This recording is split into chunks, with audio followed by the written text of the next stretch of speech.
Dan sementara itu terkait dengan adanya rapat dengar pendapat antara Komisi 3 DPR RI dengan Komisi Pemberantasan Korupsi, ICW menghimbau agar tidak ada intervensi terhadap proses hukum kasus yang ditangani oleh KPK, termasuk dalam penanganan kasus pembelian rumah sakit Sumber Waras.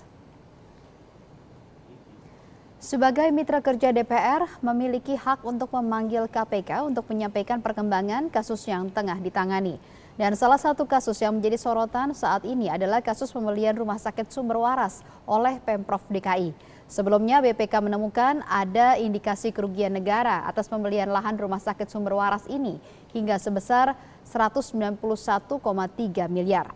Peneliti ICW Firdaus Ilyas menilai rapat dengar pendapat Komisi 3 DPR dengan KPK sebagai hal biasa, namun bila ada intervensi atas kasus yang ditangani oleh KPK, maka hal tersebut sudah di luar dari kewenangan DPR sebagai lembaga pengawasan.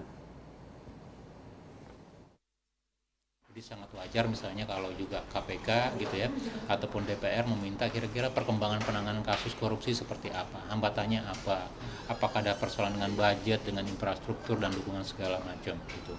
Nah di dalam konteks yang normatif, yang umum saya pikir hal itu ya tidak ada salahnya disampaikan oleh KPK kepada DPR gitu ya.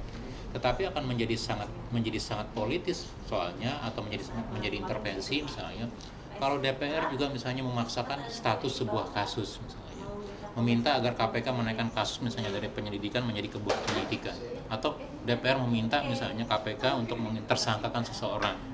Jelas ini kan bukan domainnya pengawasan, ini bukan domainnya lembaga politik, ini adalah domain proses penegakan hukum, proses penyidikan gitu ya, dengan alat bukti dan segala.